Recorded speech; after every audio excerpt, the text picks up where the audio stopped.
Hello student, मैं सनी आप सभी का कुमार क्लासेस के डेली एमसीक्यू सीरीज़ में स्वागत करता हूँ। ये 8 अक्टूबर का एमसीक्यू सीरीज़ है, तो आज भी नए क्वेश्चन के साथ हाजिर हैं। तो चलिए आज के सेशन स्टार्ट करते हैं। ये भी इंपॉर्टेंट सेशन है, इसको पसंद है तो लाइक शेयर कर देना और चैनल पर नए हो तो इसको सब्सक्राइब जरूर कर देना, ठीक है। चलो आज का सेशन स्टार्ट करते हैं। तो देखो आज का पहला क्वेश्चन क्या है। तो आज का पहला क्वेश्चन है कि एक प्रेरिक यानी एक इंडक्टर अपने आवेश को संचित कर सकता है। यानी एक इंडक्टर जो है जो चार्ज स्टोर करता है वो किस रूप में करता है, ठीक है। तो देखो पहला चीज़ क्या है, आज के लेक्चर में बताया गया था कि कैपेसिटर जो होता है वो स्टैटिक चार्ज यानी रुके हुए चार्ज को स्टोर करता है। किस फॉर्म में?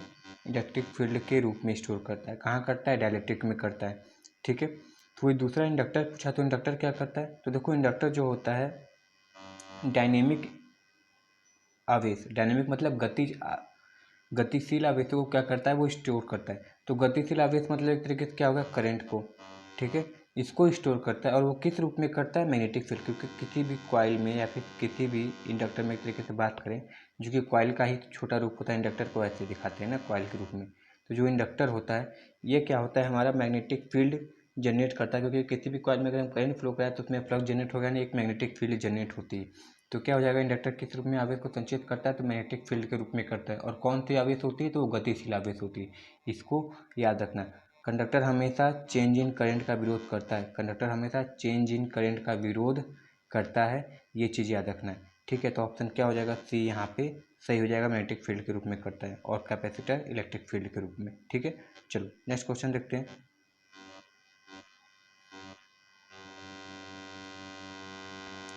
ये क्वेश्चन है, ये क्वेश्चन क्या है कि जब पावर जो है सेकेंडरी कॉइल पे, यानी जब एक ट्रांसफार्मर के द्वितीयक कुंडली में ऊर्जा प्राप्त की जाती है तो गति प्रस्तुत क्या होगा?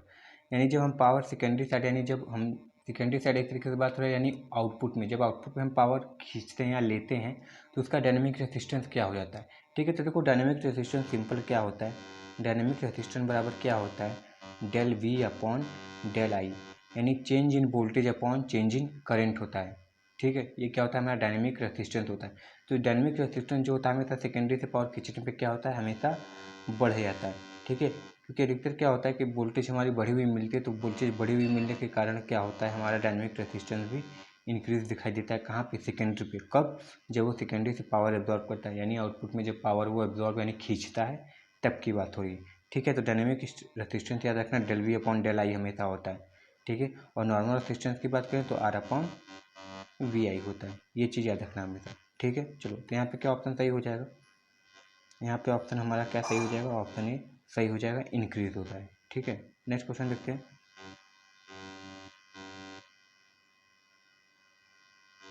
हॉट वायर इंस्ट्रूमेंट, ठीक है, यानी हॉट वायर अमीटर या फिर हॉट वायर इंस्ट्रूमेंट कैसी वैल्यू को मेजर करता है, ठीक है। तो देखो जो हॉट वायर इंस्ट्रूमेंट है हमेशा एसी और डीसी दोनों वैल्यू को मेज़र करता है। एसी और डीसी दोनों वैल्यू को मेज़र करता है। यानी कौन सी धारा मेज़र करेगा हॉट वायर एमीटर? तो आरएमएस करंट को मेज़र करता है। किसको? आरएमएस करंट को मेज़र करता है।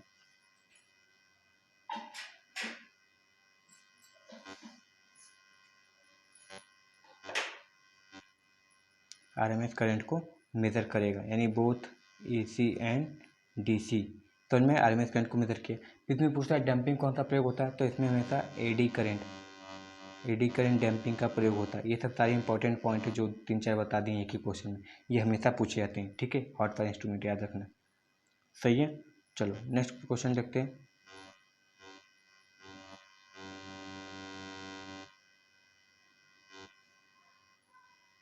इसमें क्वेश्चन क्या पूछा है कि जैसे जैसे आर्मेचर की गति बढ़ती है तो विद्युत भाग बल भी क्या होगा? तो हमको पता है कि जैसे जैसे ईएमएफ बढ़ेगा विरोधी विद्युत भाग बल यानी बैक ईएमएफ भी इंक्रीज होगा। क्योंकि हमको पता है ईबी बराबर क्या होता है? ईबी बराबर होता है, सॉरी, एन बराबर क्या होता है? ईबी अपॉन 5 होता है। यानी जैसे जैसे क्या होगा, नंबर ऑफ रोटेशन बढ़ेगा, उसी जैसे जैसे रेवोल्यूशन बढ़ेगा उसी उसी हिसाब से क्या होगा? बैक ईएमएफ भी हमारा इंक्रीज होगा। क्योंकि क्या है? समानुपाती है। तो जैसे जैसे हमारा क्या होता है, गति बढ़ता है, उसी हिसाब से हमारा बैक ईएमएफ भी बढ़ता है और करंट का मान घटता है। इसलिए स्टार्टिंग में करंट 5 से 7 गुना ज़्यादा क्यों लेता है? क्योंकि उसमें बैक ईएमएफ का मान शून्य होता है क्योंकि मोटर गति नहीं कर रही होती है। ठीक है, तो इसका वाजिब अंतर क्या हो जाएगा, विद्युत वाहक बल का भी क्या होगा, यानी बैक ईएमएफ भी क्या होगा, इंक्रीज होगा। ठीक है, चलो, क्योंकि स्पीड के डायरेक्टली प्रोपोर्शनल है। नेक्स्ट क्वेश्चन,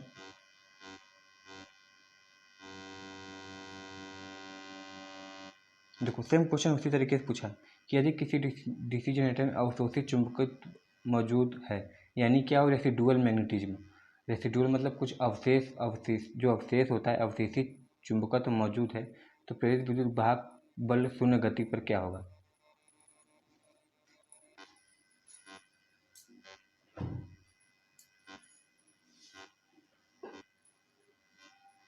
तो सिंपल सा क्वेश्चन है, शून्य गति पे फिर वही बात कर दी है। तो हमको पता है शून्य गति पर होगा तो अगर मोटर होगा तो ईबी शून्य हो जाएगा और जनरेटर होगा तो हमारा ईजी शून्य हो जाएगा। ठीक है, तो हमेशा क्या होगा, अवशेषित चुंबकत्व बल होने के कारण भी, अगर रेसिडुअल मैग्नेटिज्म है उसके होने के कारण भी क्या होगा, ईएमएफ का मान शून्य रहेगा, क्योंकि उसमें स्पीड का मान क्या है हमारा, शून्य है बाबू। ठीक है, तो यहाँ पे क्या हो जाएगा, जीरो हो जाएगा, जीरो पोटेंशियल, क्योंकि जब तक रोटेशन नहीं होगा तब तक उसमें ना ईएमएफ जनरेट होगा, ना ही बैक ईएमएफ जनरेट होगा, ना ही जनरेटेड ईएमएफ होगा। ठीक है, चलो नेक्स्ट देखते हैं। ठीक है, तो ये क्वेश्चन आइए समझ में आया, क्योंकि यहाँ पे गति शून्य बोल दिया बाबू ना, और जब भी गति शून्य होगा तो गति शून्य होने के कारण क्या होगा, ईएमएफ भी या फिर जनरेटेड ईएमएफ या बैक ईएमएफ कोई भी बात करो हमेशा क्या होगा, शून्य ही होगा। ठीक है, चलो नेक्स्ट क्वेश्चन देखते हैं।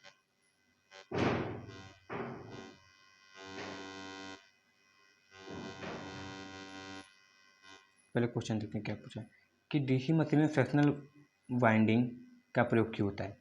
सिंपल क्वेश्चन है कि फ्रैक्शनल पिच वाइंडिंग का प्रयोग क्यों होता है। ठीक है, डीसी मशीन में, तो इसका सीधा सा आंसर है रिड्यूस स्पार्किंग। क्यों होता है, क्योंकि जानते हो क्या होता है ना, स्पार्किंग का मेन कारण क्या होता है, आर्मेचर रिएक्शन होता है। ठीक है, तो जो फ्रैक्शनल पिच होता है वो आर्मेचर रिएक्शन के प्रभाव को कम करने की कोशिश करते हैं। तो आर्मेचर रिएक्शन के अगर प्रभाव को वो कम करेगा तो क्या होगा, उसके साथ साथ स्पार्किंग भी क्या होगा, कम करने की कोशिश करेगा। इसलिए फ्रैक्शनल पिच की वाइंडिंग का प्रयोग करते हैं, क्योंकि वो आर्मेचर रिएक्शन के मान को कम से कम रखने की कोशिश करता है, और कम से कम उसको रखेगा तो स्पार्किंग भी हमारी क्या होगी, कम से कम होगी। इसलिए इसका फ्रैक्शनल पिच का सही आंसर क्या हो जाएगा, क्यों प्रयोग करते हैं डीसी मशीन में, तो स्पार्किंग को कम करने के लिए। वो मोटर हो चाहे जनरेटर में, हमेशा इसका प्रयोग इसलिए करते हैं, स्पार्किंग को कम करेगा। वो भले ही बात है कि थोड़ा सा ईएमएफ भी कम हो जाता है इसमें। ठीक है, ईएमएफ जो होता है, जनरेट ईएमएफ होता है जनरेटर की तरह एक तरीके से देखें तो उसमें कम हो जाता है, मगर स्पार्किंग कम होती है तो थोड़ी अच्छी बात हो जाती है हमारे लिए। ठीक है, चलो नेक्स्ट देखते हैं। ये देखो क्वेश्चन लाए इसलिए क्योंकि थोड़ा अधूरा क्वेश्चन था। इसमें देखो केवल क्या पूछा है, डीसी मोटर का प्रयोग क्यों करते हैं। ठीक है, डीसी मोटर का प्रयोग क्यों करते हैं। अब बहुत लोग कहेंगे सर जी डीसी मोटर आप कैसा क्वेश्चन लाए, ना ये सीरीज़ की बात बोला है, ना सर ये शंट की बात बोला है। तो ठीक है, देख लो इसको ऑप्शन से मानना पड़ेगा, ऑप्शन से हमको क्वेश्चन समझना पड़ेगा कि सीरीज़ की बात किया है कि शंट की बात की है। देखो एक तरीके से सोच के देखिए, अगर ये सीरीज़ की बात करता है तो सर जी ट्रेन में भी करते हैं, क्रेन में भी करते हैं, होइस्ट में करते हैं, यानी तब बोथ ए एंड बी या सी देना पड़ता है, यानी ऑल ऑफ द अबव लिखना पड़ता है, मगर ऐसा कुछ नहीं लिखा है। यानी एक ऑप्शन यहाँ पे सही बैठ रहा है क्या, मशीन टूल, जो कि केवल शंट मोटर के लिए प्रयोग होता है। तो यानी किसकी बात कर रहा है, शंट मोटर की बात कर रहा है, इसलिए केवल एक ऑप्शन ही इसमें सही हो सकता है। तो वो ऑप्शन क्या है, मशीन टूल, क्योंकि शंट का प्रयोग मशीन टूल में करते हैं। तो इस हिसाब से ये तीनों नहीं हो पाएगा, क्योंकि यहाँ पे जो बात कर रहा है वो शंट की बात कर रहा है, वो बोला नहीं है, मगर तुमको ऑप्शन समझना पड़ेगा ये शंट की बात बोला, क्योंकि सीरीज बोलता तब इसको ये तीनों सही दिखाना पड़ता है, तब लिखता ऑल ऑफ द अबव। ठीक है, याद रखना है, इसलिए शंट की बात कर रहा है और शंट में मशीन टूल का प्रयोग करते हैं, जहाँ पे कांस्टेंट स्पीड की आवश्यकता होती है। ठीक है, चलो नेक्स्ट क्वेश्चन देखते हैं।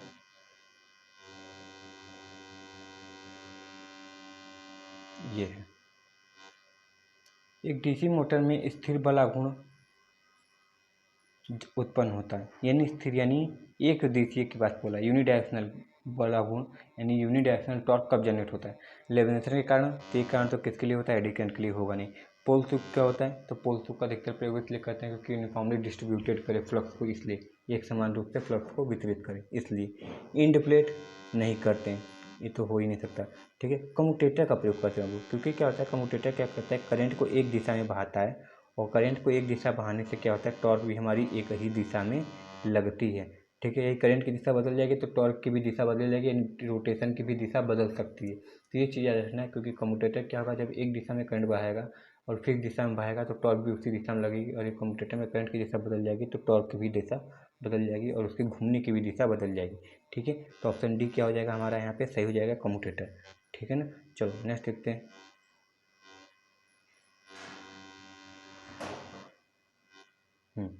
क्वेश्चन क्या है कि डीसी मोटर द्वारा विकसित यांत्रिक ऊर्जा कितना होता है, यानी जो मैकेनिकल पावर जनरेट करता है डीसी मोटर वो कितने के बराबर होता है। तो देखो क्या होता है, जो मैकेनिकल पावर जनरेट होता है वो रोटर पे जनरेट होता है, सबको पता है। ठीक है, क्योंकि डीसी मोटर है तो हम रोटर पे ही शाफ्ट लगाते हैं।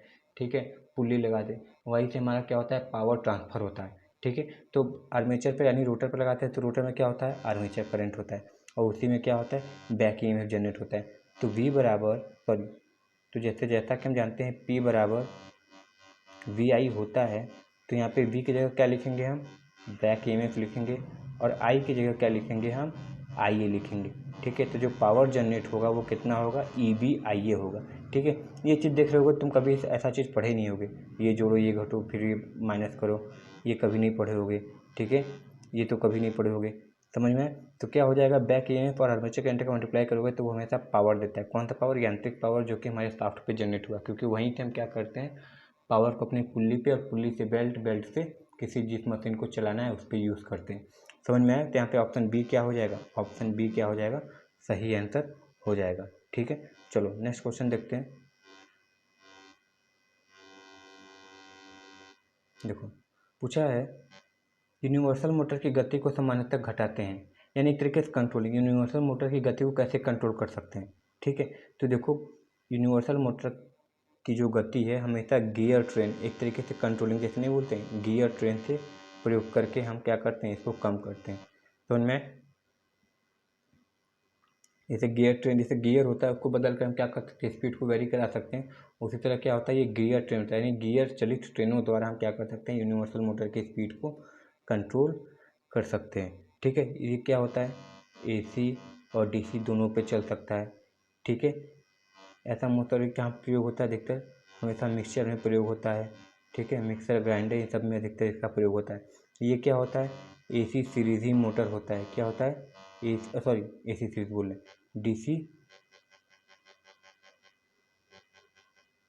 DC सीरीज मोटर होता है। ठीक है, DC सीरीज मोटर होता है। अगर DC सीरीज मोटर को हम इसी सप्लाई दे दें तो वो हमारा क्या बन जाता है, यूनिवर्सल मोटर चल जाता है, बन जाता है। मगर एक चीज़ याद रखना है, क्या, इसकी एफिशिएंसी AC पे चलाने पे क्या होती है, घट जाती है, स्पार्किंग ये सब ज़्यादा होने लगती है। ठीक है, तो इसको याद रखना है। नेक्स्ट देखो, डिमांड फैक्टर क्या होता है। ठीक है, डिमांड फैक्टर क्या होता है, डिमांड फैक्टर पता है, डिमांड फैक्टर क्या होता है, अब ऑप्शन देखते हैं। डिमांड फैक्टर बराबर क्या होता है, देखो डिमांड फैक्टर बराबर होता है maximum demand upon connected load. ठीक है, maximum demand upon connected load, यानी ऑप्शन ए यहाँ पे ही दिख गया है, क्या है, सही है। Maximum demand upon average load नहीं होता है, connected load upon maximum demand ये होता है तुम्हारा किसका, लोड फैक्टर। ये तुम्हारा होता है लोड फैक्टर का फॉर्मूला। क्या होता है, connected load upon maximum demand. ठीक है, या कभी कभी average load upon maximum demand बोल देते हैं। ठीक है, तो ये average load upon maximum demand किसका हो जाएगा, लोड फैक्टर का फॉर्मूला हो जाएगा। ठीक है, तो एवरेज लोड या कनेक्टेड लोड लगभग सेम ही चीज़ होता है। ठीक है, एवरेज निकाले तो होता है, नहीं तो कनेक्टेड जो अधिकतर कनेक्टेड होता है उसकी बात बोल रहे हैं। तो यहाँ पे क्या हो जाएगा, maximum demand upon connected load हमारा क्या हो जाएगा, सही आंसर हो जाएगा। समझ में आया। सबका मान हमेशा एक से कम होता है, इन सबका मान क्या होगा, एक से कम ही होगा। MD लो यानी मैक्सिमम लोड लो। ठीक है, समझ में आया। मैक्सिमम डिमांड की बात करें, यानी मैक्सिमम डिमांड फैक्टर की बात करें तब भी डिमांड फैक्टर भी क्या होता है, एक से कम होता है। डिमांड फैक्टर ये भी एक से कम होता है। लोड फैक्टर बात करें तब भी ये एक से कम होता है। बस अधिकतर होता है कौन है, डाइवर्सिटी फैक्टर का मान जो होता है केवल एक से अधिक होता है, और बाकी सबका क्या मान होता है, एक से कम होता है। डाइवर्सिटी फैक्टर बराबर क्या होता है, sum of individual load upon maximum demand. ठीक है, चलो इसको याद रखना है। ये क्वेश्चन है, इसको बताना है। देखो क्या है, रीजनिंग आ गया। जैसे ऑरेंज का संबंध एप्पल है, जैसे ऑरेंज एप्पल है, उसी तरह क्या इसका अगला तुमको बनाना है, सम्मिलन हो सकता है। तो house, family, pen, ink, tree, flower या टेबल चेयर, ये बताना है। ठीक है, तो देखो इसमें क्या दिमाग लगाना है, हमको पता है ऑरेंज और एप्पल क्या है, हमारे फ्रूट है, यानी एक ही फैमिली से आ रहे हैं, फ्रूट वाले फैमिली से आ रहे हैं। ठीक है, उसी तरह टेबल और चेयर क्या हो जाएंगे, किस फैमिली से आएंगे, फर्नीचर की फैमिली से आएंगे। किसके, फर्नीचर की फैमिली से आएंगे। मगर पेन इंक देखो अलग चीज़ है, ठीक है। ट्री फ्लावर देखो अलग है, और हाउस फैमिली देखो अलग है। तो इनमें ये चीज़ रखना है। तो फर्नीचर और टेबल, फर्नीचर में क्या आ जाएंगे हमारे, टेबल और चेयर आ जाएंगे, जैसे ऑरेंज और एप्पल आ गए। तो इनमें ट्री और फ्लावर क्यों नहीं का, पैसे बहुत लोग बोलेंगे सर जी तो प्लांट में आ गए। तो प्लांट में नहीं आ सकता, ट्री प्लांट होता है, फ्लावर क्या हुआ, उसमें से निकला हुआ एक बर्ड है, ठीक है, उसी का एक हिस्सा है। पेन इंक क्या है, पेन में इंक को भरते हैं, ठीक है, तो उसके अंदर भरी जाने वाली चीज़ है, और हाउस फैमिली तो होगा ही नहीं, ठीक है। तो ऑप्शन डी क्या हो जाएगा, सही हो जाएगा, ठीक है। चलो नेक्स्ट देखते हैं।